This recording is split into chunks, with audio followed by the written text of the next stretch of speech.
Hoy te voy a contar una desconcertante e iluminadora historia que se dice está pasando dentro de ti. En este instante está teniendo lugar, te vas a dar cuenta conforme la vayamos contando y sobre todo cuando contemos la simbología que nos dejaron los sabios de la India.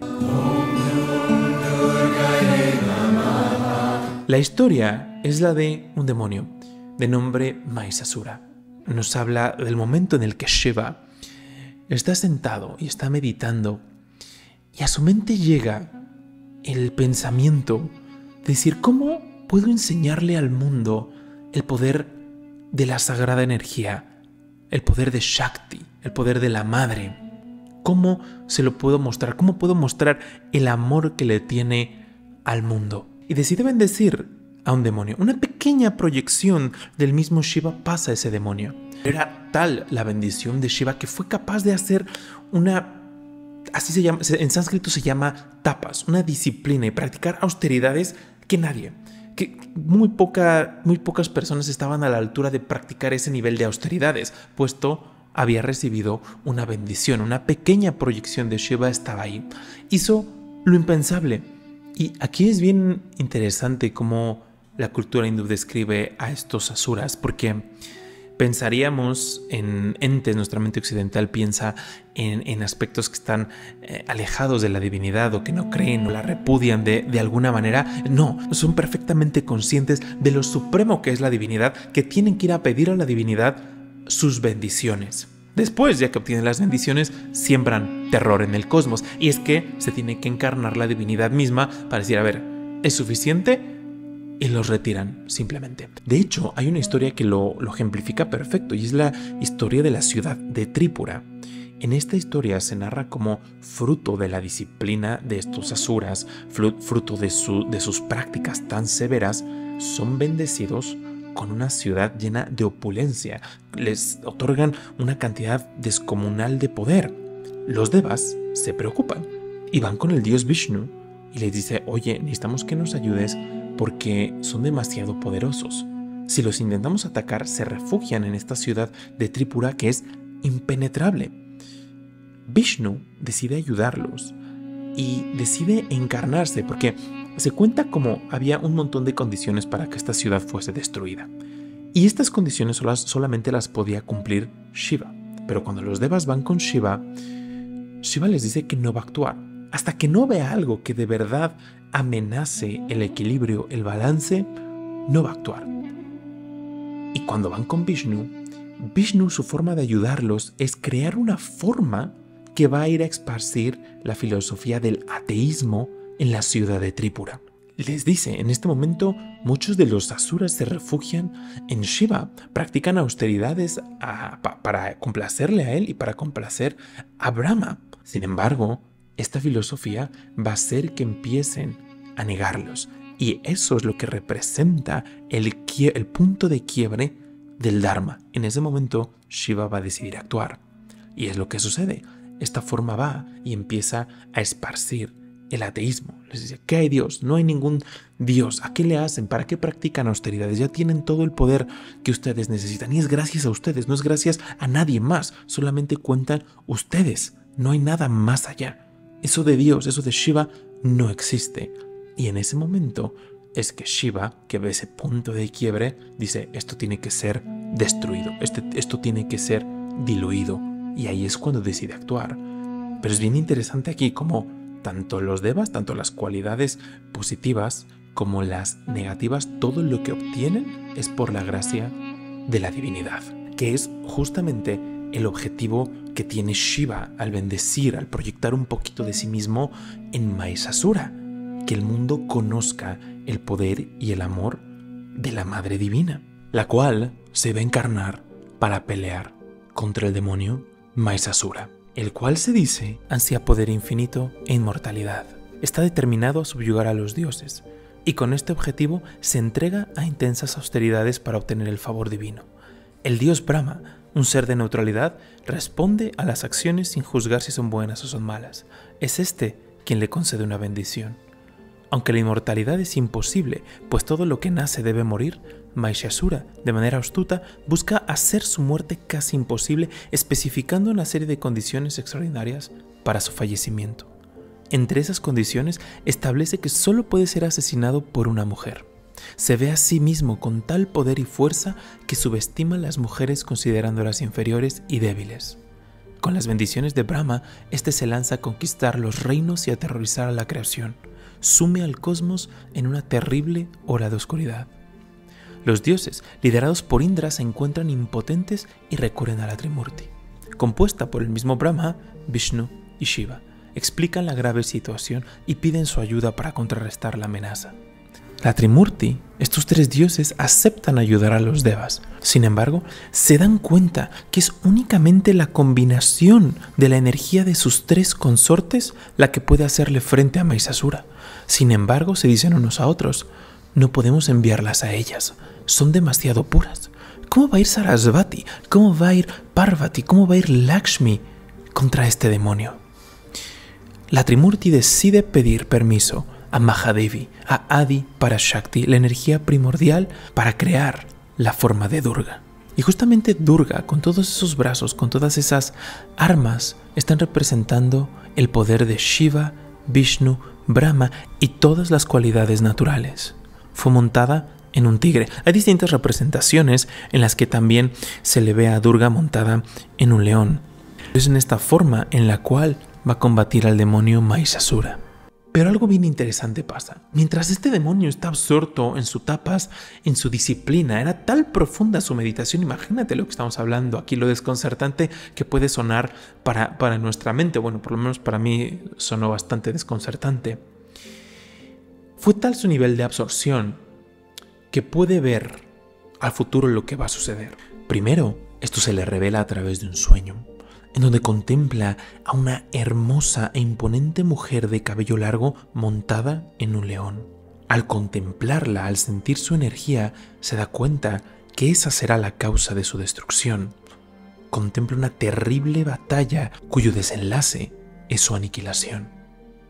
Despierta de este sueño y era tal la disciplina que tenía que se sienta a meditar en esa forma que había visto en el sueño. Se absorbe en la forma, se absorbe en la energía que había experimentado en el sueño y ante sí se le revela a la madre a contemplar la forma divina. Este demonio olvida todas sus ambiciones personales, percibe ese poder, percibe esa Shakti y en ese momento simplemente experimenta un profundo estado de dicha y se inclina, ve a la madre y dice, esa es la causa de mi destrucción. Y le dice, no quiero nada del mundo.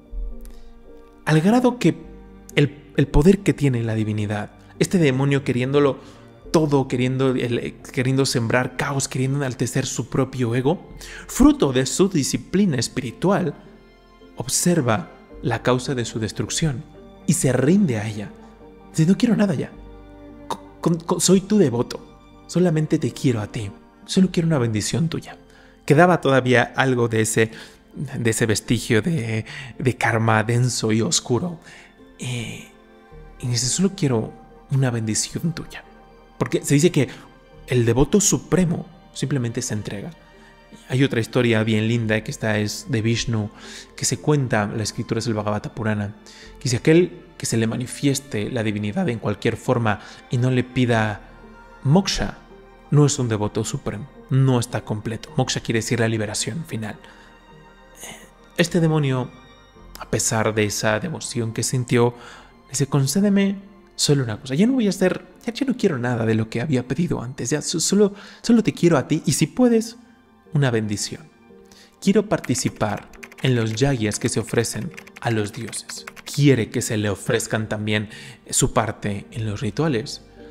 Y Devi, viéndolo con compasión, le dice, no te puedo conceder eso, porque se quebraría el dharma en el mundo. A los asuras se cuenta, no se les, jamás se les ofrece participación en los yagyas. Los yagyas solamente son para los dioses, para los devas. Dice, no puedo concederte eso. Sin embargo, te puedo conceder, cada que haya una veneración hacia mí, cada que haya Durga Upasana, siempre la forma de la veneración me van a estar mostrando a mí, los devotos, en esta batalla, contigo. Y Durga le dice, mientras haya devotos ofreciéndome algo a mí, tu historia también va a ser contada.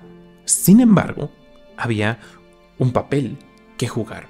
Recordemos que aquí es la fuerza de Shiva que está tratando de demostrarle al mundo el poder y al mismo tiempo el amor de la Madre Divina por los devotos. Entonces, la pelea tiene que suceder. Habiéndole asegurado al demonio esta bendición, lo que hace Devi es que se cuenta cómo le borra la memoria al demonio. Porque no iba a pelear, no iba a dar todo de sí.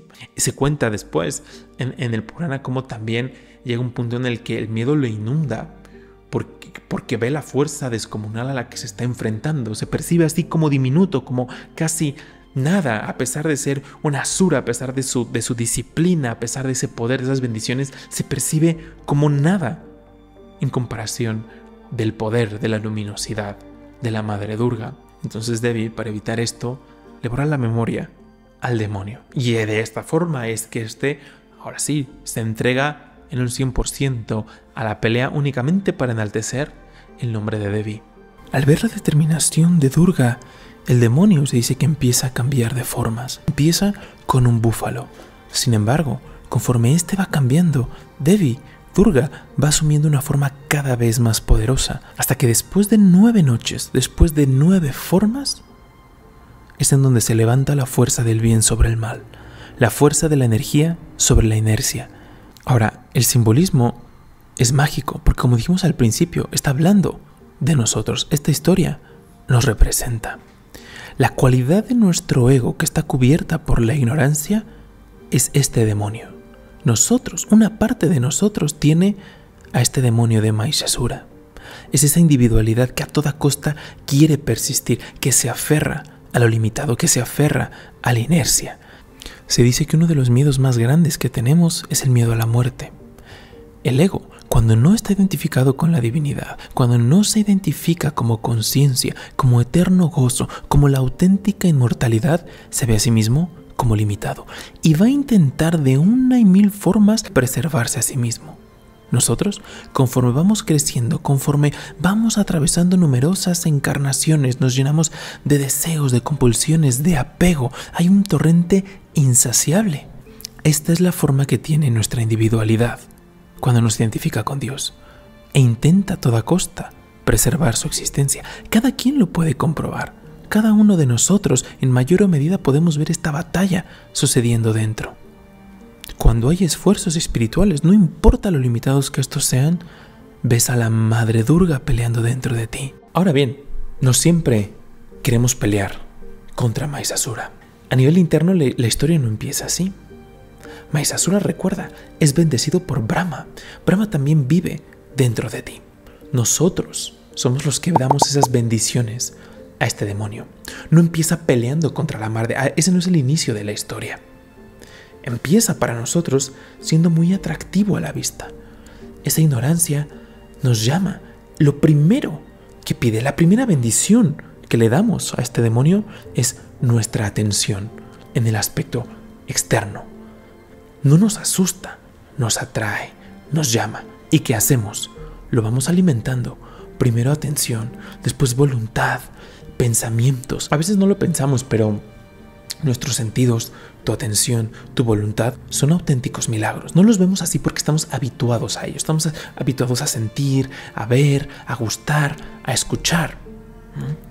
Sin embargo, cuando estos poco a poco van desapareciendo, son limitados por alguna circunstancia, ¿cómo los valoramos?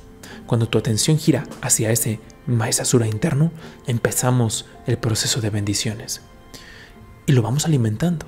Al principio, como cualquier experiencia placentera, es súper atractiva. No es tiempo después que te das cuenta el monstruo que hemos creado. Poco a poco, de una forma muy sutil, te va exigiendo más atención, más voluntad, más pensamientos, todo a cambio de una promesa. Si conseguimos esto, vamos a ser felices. Cuando lleguemos aquí, cuando tengamos a esas personas, cuando hayamos llegado, siempre hay una promesa y casualmente nunca la cumple. Al momento que va a llegar esa recompensa, dice, bueno, hay una más y hay una más y siempre va a ser así. Pero lo que sucede es que nuestro combustible a nivel externo es limitado. Y él continúa devorando tu atención, devorando tu voluntad, devorando tu energía, hasta que quedas completamente drenado, completamente drenada. Te quieres rebelar, pero ya es muy fuerte, ya es demasiado fuerte. Aquí es cuando nos hallamos una y otra vez cayendo ante los mismos hábitos. Sin embargo, no todo está perdido, porque quedan ahí algunas facultades discriminativas. Este es el momento en el cual Indra y los dioses van con la divinidad. Tus cualidades nobles, las cualidades de discernimiento que aún quedan ahí, que se tuvieron que marchar, tuvieron que ser exiliadas, no es que desaparezcan, simplemente se exilian, se ocultan para no ser destruidas por este demonio, pero no le pueden hacer frente. Ya no tienen esa tensión y esa voluntad. Tú se la quitaste para alimentar a ese Mahisasura. Pero ¿qué es lo que pasa? Estas cualidades discriminativas se arrastran con la divinidad. Fruto de una crisis existencial, fruto de momentos puntuales en nuestra vida, nos arrastramos a los pies de la divinidad y decimos, necesito que me ayudes. Y esta es una de las primeras grandes bendiciones en nuestro sendero espiritual, porque aquí es en donde la madre va a ser manifestada. Pero no se manifiesta a nivel externo, no va a pelear la batalla por nosotros, necesita utilizarnos igualmente. Necesita de tu atención, poco a poco recuperar esa atención y necesita tus sentidos. Este es el momento en el cual nosotros como practicantes espiritual hay algo que nos convence del sendero, una profunda paz, un estado de dicha, pero no lo podemos mantener porque ese Mahisasura ahí está presente. Pero, ¿y qué sigue? La parte más difícil. Hay que combatir con Mahisasura, hay que permitir que la madre a través de nosotros se encargue. Esto está representado por todos esos esfuerzos espirituales, en meditación, en oración, con cambio de hábitos, pero no es siempre una victoria. Recuerda que la madre es un periodo, poco a poco va peleando. La cosa es que a nivel interno no es tan sencillo porque ¿qué es lo que sucede? Nos empieza a dar nostalgia. Cuando la madre va en serio, cuando empiezas a hacer tus esfuerzos, cuando por medio de la gracia de la divinidad te vas haciendo un poquito más fuerte, sientes nostalgia. Y podemos pensar aquí en el Bhagavad Gita, una de las escrituras más grandes que hay en el hinduismo, es alrededor justamente de una guerra y el mensaje va hacia lo mismo. ¿Qué pasa con el devoto? ¿Qué pasa con Arjuna, que es el protagonista de esta guerra? Al principio dice, no quiero pelear. Le da nostalgia. Dice, ¿por qué tengo que hacerle frente a mis familiares? Estos son los viejos hábitos, los viejos deseos, las viejas prácticas, el viejo medio ambiente que nos estaba únicamente atando. Sentimos nostalgia por Mahisasura. Y recuerdas todos esos momentos iniciales en los cuales parecía que era un poquito agradable. Y dices, no, madre, espera, cuando tú ves que va en serio, dices, no, espera un poco. Y te pones en medio. Y la madre, un Swami, decía, ¿qué es lo que dice? Está bien, tómate todo el tiempo que quieras. Yo aquí voy a estar. Últimamente los rishis nos dicen que la madre eventualmente va a vencer a este demonio. Depende de nosotros. Así como en un principio le dimos simbólicamente hablando la bendición ese Mahisasura interno. Los sabios decían, permite que la gracia de la divinidad fluya a través de ti, fluya a través de tus sentidos, de tus pensamientos, de tus acciones. Por eso es que además de la determinación y la disciplina en el sendero espiritual, se dice que una de las bendiciones más grandes es la devoción, porque en la devoción hay entrega. Y cuando hay entrega, esa gracia fluye libremente. Te conviertes en un instrumento puro para que la madre te ayude a hacerle frente a ese Mahisasura. Recuerda que son 9 fases, 9 formas que va asumiendo a la madre. El milagro de Devi es abrir los ojos del devoto al milagro de la vida. Nos permite reconocer que el mayor de los poderes místicos es descubrir la divinidad propia. Los rishis nos dicen que el devoto que tiene este estado de gracia contempla el cosmos, su energía, los elementos y los dramas como una manifestación pura y absoluta de la madre. En este estado elevado de conciencia, el universo entero se revela como un reflejo vibrante de la divinidad, conectada y animada por el Espíritu Supremo. Que es justamente lo que pasa con este Mahishasura, con la historia aquí vista desde la parte externa. Es purificado al momento en el que la madre, esto es la gracia de la divinidad, al momento en el que contempla, aunque sabe que es la causa de su destrucción, se rinde a ella. El universo, se dice en las escrituras del hinduismo, es una combinación de conciencia y de energía que está presente en cada átomo, en cada ser. Se dice que es irresistible porque nos encontramos con aquello que es nuestra misma fuente. Al igual que Devi borra la memoria de Mahishasura para que éste desempeñe su papel al 100%, lo mismo pasa con el alma individualizada. En última instancia, todo es la divinidad. La perfección de la divinidad respira dentro de todos y cada uno de nosotros. Simplemente que no somos conscientes de ello. Un sabio solía poner el ejemplo de las películas, comparando con ese momento inicial en el cual tú ves una película que te maravilla, que hace aflorar de ti todo tipo de emociones, que estás disfrutando el suspenso, la incógnita, te duele cuando un personaje pierde la vida en la película, pero después te llena de satisfacción el ver que triunfa el bien, que se logra cierto objetivo que fue plantado por el director de la película. Cuando se llega a ese clímax, esa satisfacción es irreplicable aunque vuelvas a ver la película 200 veces. Simplemente va a ser un ejercicio de memoria, recordar esas primeras emociones que salieron de lo espontáneo. Últimamente, por eso es que los rishis dicen que el propósito de la vida es devolvernos a esa verdadera naturaleza, que lo olvidamos solamente por un instante en la conciencia de la divinidad para reencontrarnos, para disfrutar ese proceso en el cual aparentemente no tenemos idea y vamos poco a poco, vida tras vida, práctica tras práctica, redescubriendo y maravillándonos de esa naturaleza suprema que vive y respira dentro de todos y cada uno de nosotros. En otra escritura hindú que se llama el Mahabharata, hay un personaje que representa a este ego, a este Ahamkara, que se llama Bhishma. Hay una gran batalla en la cual podremos pensar en estas cualidades positivas contra negativas. Bhishma, se dice, este aspecto por deber, termina peleando para el clan de las cualidades negativas, de las cualidades degradantes. Es una batalla muy simbólica. Pero a Bhishma se cuenta en el Mahabharata cómo se le bendijo con que solamente él pudiese escoger el momento de su muerte. Esto se dice que pasa igualmente con el alma individualizada. Esta tiene que elegir por voluntad propia volver a casa, volver a la divinidad. No se le va a forzar, va a tomar las vidas que sean necesarias para ese momento último. A cada quien se le regaló esa elección. Podemos hacer caso al Dharma, a la virtud en pos de nuestra liberación, o podemos seguir enredándonos el tiempo que nosotros queramos a través de las vidas. Un mantra muy lindo que es el Shri Argala Stotram, que en un párrafo hace referencia a Mahishasura. La traducción es una salutación a Durga, y en una de las estrofas le dice: te saludamos y reverenciamos a ti que causaste la destrucción del demonio del gran ego Mahishasura. A ti que das amor, felicidad, bienaventuranza a tus devotos. A ti, Devi, a ti me inclino. Mahishasura Nirnashi Bhaktanam Sukade. Inmediatamente en este mantra ya nos está diciendo la naturaleza de Mahishasura, no solamente como esta historia que está ahí, que pudo haber sucedido, no necesariamente se tiene por qué haber quedado en el plano de la simbología, bien pudo haber sucedido. Y algo alrededor de esto.